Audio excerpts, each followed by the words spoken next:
नमस्कार, आप देख रहे हैं टीवी 9 और आपके साथ मैं हूं मनीष। आज हम बात करने जा रहे हैं सोने चांदी की कीमतों को लेकर। दरअसल सोने चांदी में जो ताबड़तोड़ उछाल आ रही थी, लगातार रिकॉर्ड पे रिकॉर्ड बन रहे थे, अब उसका उल्टा होना शुरू हो गया है। मतलब चांदी के भी रेट गिर रहे हैं और सोने के भी रेट गिर रहे हैं। तो आखिर इसके पीछे वजह क्या है और कहाँ तक रेट गिरते गिरते आएगा और कितना नीचे जाएगा सोना चांदी, इन सब बातों को जानने के लिए हमारे साथ गेस्ट मौजूद हैं, जो कि हैं सुमित गर्ग जी। सर, आपका टीवी 9 पे बहुत बहुत स्वागत है। जी, thank you for having me here. जी सर, ये सोने चांदी की कीमतों में जो लगातार तेजी बन रही थी, चांदी 4 लाख के पार चला गया था, सोने ने भी नए रिकॉर्ड पे रिकॉर्ड बनाए थे। अब देखा जा रहा है कि वैसे ही गिरावट भी बढ़ती जा रही है। चांदी करीब करीब 2.5 लाख पे आ गया है, सोना भी करीब करीब 1.5 लाख के आसपास आ चुका है। तो ऐसे में अब क्या लग रहा है सर, यहाँ से रेट और नीचे आएगा या ऊपर जाएगा? मनीष जी देखिए, जो तेजी थी उसके पीछे बहुत सारे रीजंस थे। उस टाइम जी। पे न्यूज़ चैनल्स और इंस्टाग्राम पे सारे सोशल मीडिया चैनल्स पे सब जगह फ्लडेड था कि चांदी की यूसेज बढ़ गई है, सोने का भाव जो बढ़ रहा है वो जियो पॉलिटिकल टेंशन की वजह से बढ़ रहा है। इंडस्ट्रियल कारण थे जिसमें चांदी की यूज बहुत ज्यादा हो रही थी, जी। उसकी वजह से चांदी की तेजी बढ़ती जा रही थी, बढ़ती जा रही थी। वो सब बातें मुझे लगता है पूरी तरह सच हैं। जी। जो मंदा आया है वो, मुझे मेरी ओपिनियन ये है कि वो मंदा जो है वो टेम्परेरी मंदा है। जी। मतलब हुआ क्या है कि कुछ न्यूज ऐसी आई जो चांदी के लिए अनफेवरेबल थी। जैसे यूएस गवर्नमेंट ने फेड का चेयरमैन बदल दिया, केविन वॉर्श को नियुक्त कर दिया।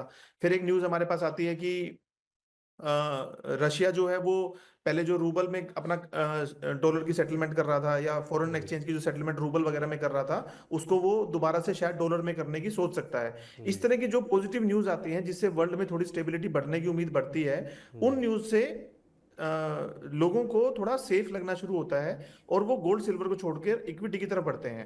उसकी जी। वजह से गोल्ड सिल्वर में मंदा आता है। और दूसरा एक मेन रीजन है प्रॉफिट बुकिंग का। आप जी। देखिए कि सीएमई जो कमोडिटी एक्सचेंज है न्यूयॉर्क के, और एमसीएक्स इंडिया का जो कमोडिटी एक्सचेंज है, इन जी। दोनों एक्सचेंजेस ने अपने मार्जिन मनी को बहुत ज्यादा बढ़ा दिया। मतलब मार्जिन मनी से मतलब है कि जब कोई भी एक रिटेल इन्वेस्टर कुछ भी जी। ट्रेडिंग करता है तो उसको कुछ मार्जिन मनी डिपॉजिट करनी पड़ती है अपनी मंदा तेजी को सुरक्षित करने के लिए। जी। तो वो मार्जिन मनी लगभग 15 से 20% होती थी, जो सीएमई ने बढ़ाकर एकदम से 70% कर दी। तो जी। यानी कि जो भी लोग एमसीएक्स पे या सीएमई पे वायदा बाजार में काम कर रहे थे, उन लोगों को अपना मार्जिन मनी ना होने की वजह से अपने सौदों को, अपनी जो भी उनकी लाइव ट्रेडिंग थी उनको निरस्त करना पड़ा, उनको जी। रोकना पड़ा। उसकी वजह से बाजार से एकदम से बायर खत्म हो गए, कम हो गए। तो जी। जो चांदी और सोने में लगातार तेजी देखी जा रही थी, उसके पीछे दो मेन रीजन है। एक फेड का चेयरमैन बदलना, जी। और दूसरा कमोडिटी एक्सचेंज में मार्जिन मनी का बढ़ावा देना। उन दोनों वजहों से दोनों मेटल्स ने बहुत अच्छे लेवल पर अपने आप को करेक्ट किया है।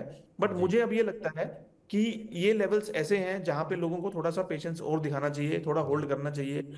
अभी दोबारा मार्केट वापस मेरे को लगता है कि बढ़ने के लिए तैयार खड़ी है यहाँ पर। जी। मतलब आपको लग रहा है कि सर अभी और नीचे जाएगी ये कीमतें, मतलब और अभी गिरावट आ सकती है? तो ऐसे में सर कोई नहीं नहीं, गिरावट नहीं आएगी इसके बाद? नहीं मनीष जी, मैं कह रहा हूँ कि गिरावट अब आ चुकी है। अब जी। यहाँ से वापस बाजारों को उठना चाहिए, और मुझे लगता है कि धीरे धीरे तेजी का रुख दोबारा ही शुरू होगा।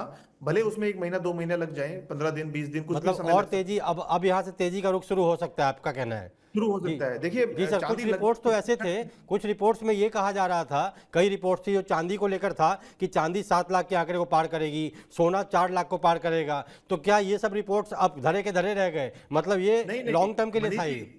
बिल्कुल नहीं। हाँ एग्जैक्टली कोई भी जी। जो धारणा बनती है, जी। क्या चांदी की बैटरी बननी बंद हो गई, क्या सोलर पैनल्स में जी। चांदी लगनी बंद हो गई, क्या जी। अब वो जो इंडस्ट्रियल यूसेज चांदी के चल रहे थे कि हाँ बैटरीज में लग रहा है, सेल्स में लग जी। रहा है, इंडस्ट्रियल यूज बढ़ गया है, it is a very good alternative for new age batteries, वो सब खत्म थोड़ी ना हो गया है। वो तो यूज उसका वैसे ही है। अगर जी। अभी भी हम सिल्वर की कारोबार को अगर हम चाइना में देखेंगे, तो चाइना में जैसे पेपर ट्रेडिंग नहीं होती, वहां पे कॉमेक्स ट्रेडिंग या ये सब ट्रेडिंग्स नहीं होती।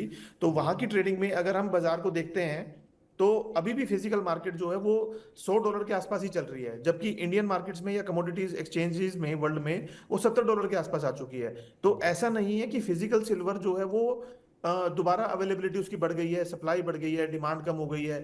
वो सारे फैक्टर्स एज इट इज वहां के वहां ही है। जी। फिजिकल सिल्वर अभी भी तेज है।